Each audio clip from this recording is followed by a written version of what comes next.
수 있습니다. 여기서. 그러나 그 문화가 우리가 햄버거가 언제 들어왔죠? 88년도에 아마 들어왔을 겁니다. 그 88년도에 들어온 우리 햄버거가 결국은 그 당시는 그래도 상류층 사람들이 먹을 수 있는 음식이었지 아무나 먹을 수 있는 음식이 아닙니다. 그렇지 않나요? 그 당시에. 켄터키 프라이드 치킨도 마찬가지. 피자도 그러나 이제 보편화됐습니다. 그죠? 그러니까 결국은 어떠한 그 나라의 국가의 힘에 의해서 음식도 함께 그 가치를 만들어 갈 수 있다 하는 걸 얘기하는 겁니다. 여기서. 굉장히 중요한 얘기입니다. 그러면서 이 미국은 뭘 하느냐 하면 결국 뉴욕의 지금 20세기 뉴욕의 레스토랑들은 뭐냐? 그냥 음식을 먹는 것이 아니라 판타지와 욕망을 충족하는 장소로서 만들어졌다는 거죠. 그러니까 거기 가서 그런 자기들의 욕망과 판타지를 충족시킬 수 있는 장소를 만들어야 되는데 우리 음식이 그런 게 있느냐? 지금 없습니다. 그죠? 지금 우리가 생각해야 되게 우리나라는 그럼 왜 그 음식이 없을까? 결국 집에서 먹는 음식과 팔고 있는 음식이 다 비슷합니다. 다양화시키지 못했다는 거죠. 그래서 앞으로 우리 음식이 다양화되지 않으면 절대 세계화될 수가 없습니다. 여기서 보는 레스토랑이 발전한 것은 결국 미식가들과 요리사와 그 다음에 소비자, 그 다음에 미디어 이 사박자가 전부 다 하나가 돼서 조화를 이뤘기 때문에 성공한 예입니다. 사실은.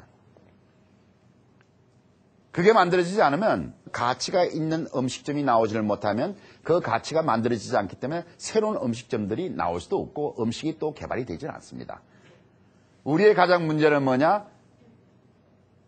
가치의 경쟁이 아닌 가격의 경쟁을 하기 때문에 문제다 하는 거죠. 그리고 우리가 항상 얘기하는 것이 많은 사람들이 얘기하는 거 보면 야 우리 음식은 푸짐하고 값싸고 맛있어 이 세 가지를 얘기를 하는데 푸짐하고 맛있고 또 가격이 저렴한 것이 그런 음식이 있습니까? 우리가 타협하고 있는 거예요. 그러면서 맵고 짜고 이래가지고 원료가 어디서 나온 건지 재료가 어디서 온 건지 모릅니다. 그리고 하는 것이 여러분들 칼국수 집에 가시죠? 칼국수 집에 가서 제일 많이 먹는 게 뭐죠? 응? 김치에. 칼국수는 먹는데 여러분들이 아마 김치 달라고 다 욕을 많이 할 거예요. 몇 번씩이나. 그 김치 그거 다 주고 나면 몇 번 달라고 주면은 아마 김치값만 해도 그 원가가 안 나올걸요. 그러면서 우리는 뭐냐 하면 가치를 김치를 세계화시킨다 하면서 우리는 김치를 사 먹습니까? 안 사 먹습니까? 안 사 먹는 김치가 어떻게 가치를 우리가 만들죠?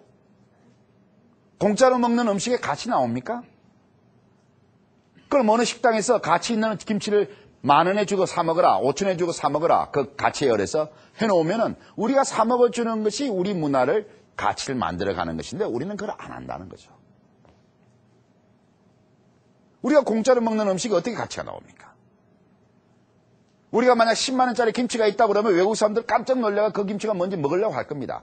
그럼 우리가 가치를 안 매기는 김치를 외국 사람들이 가치를 매겨주겠습니까? 안 매깁니다. 바로 그런 것들이 우리가 생각해야 될 점들이라는 거죠. 여러분들이라는 거죠. 우리 스스로라는 거죠. 그래서 그러나 미국이라는 나라는 지금 일단 뉴욕에서 성공하지 못하면 세계화는 안 됩니다. 세계화라는 것은 그렇게 간단하게 오는 게 아닙니다. 결국 문화라는 것은 새로운 것을 받아들인다는 것은 모험입니다. 그 사람들한테도. 그 모험은 결국 그 사람들한테 안심을 시키고 그 사람들의 믿음이 있도록 만들어줘야 된다. 그 믿음은 뭐냐? 모든 음식을 포장하고 있는 모든 것이 자기들 수준하고 맞아야 된다는 거지. 그런 가치가 없이는 절대 우리가 믿음을 가져올 수 없습니다. 자, 그럼 이제 중국은 어떻게 되냐? 여러분들, 중국이라는 나라는 대단한 나라입니다. 중국이라는 나라는 벌써 1000년 전에 벌써 어떤 일을 했느냐? 송나라에서는 벌써 몇백 명이 들어가는 식당이 있었습니다. 그 당시만 해도. 그리고 얘들이 그 당시만 해도 어떤 요리책을 만들어가지고 요리책이 일반화되고 모든 사람들이 공유를 했다는 거죠. 그래서 이 사람들은 어떤 요리든지 자기들이 가장 중요했던 게 뭐냐면 이 사람들은 음식에 대한 관심과 지식이 중요 덕목이었다는 거예요. 굉장히 중요했습니다. 그리고 이 사람들의 개념이 뭐냐? 우리가 지금 오곡이다, 얘기합니다만은 이 사람들의 얘기가 약식 동원이었다. 이 사람들의, 중국 사람들이 가장 중요했던 게 뭐냐? 음식은 결국 약과 같은 것이다 하고 얘기했습니다. 그래서 얘들이 뭘 만들었냐? 오자 집단 형태라는 것을 만들어. 오자 집단. 5가지. 즉, 우주를 오행이라고 그랬고, 또 몸을 오장으로서 분리하고, 또 곡식도 오곡으로 나누고, 또 가축도 오축으로 나눕니다. 그리고 맛도 옴이라고 그랬고, 오색, 오방, 모든 것이 5가지 집단으로 형성이 됐었다. 그러니까 지금 우리가 약식동원이다 뭐 하는 것들은 벌써 거기서 다 왔던 것들입니다, 사실은. 우리 동양의 사상이죠, 그것이. 그런데 말씀드린 대로 이 사람들은 모든 개방돼 가지고 참 엄청난 문화를 이뤘는데 우리나라 경우에는 이것이 가정으로 내려오면서 어떤 양반 계급으로 내려오면서 어떻게 됐느냐. 한 집안의 문화로서 특화돼 버렸다. 한 집안의 문화로서. 집안의 문화이기 때문에 이것이 우리나라를 대표한다고 할 수 없습니다. 또 그 다음에 나가보면은 백성들은 어떻게 살았느냐. 백성들은 우리가 아까 얘기한 대로 어떤 프레임 속에서 유결한 어떤 사상의 어떤 프레임 속에 갇혀가지고 어떤 문제가 있느냐. 자, 그 사람들은 교육도 시키지 말아야 돼. 그럼 왜 그랬느냐. 아까 얘기한 대로 백성들의 안녕을 최우선을 해야 되는데 우리나라의 안위는 우리가 500년 동안 1000년 동안 중국에 항상 우리의 안위를 맡겼었다 이거지. 맡기다 보니까 백성들이 중요해가지고 백성들을 잘 먹여 살려야 정말 싸움도 하고 그럴 텐데 우리는 싸움할 필요가 없어.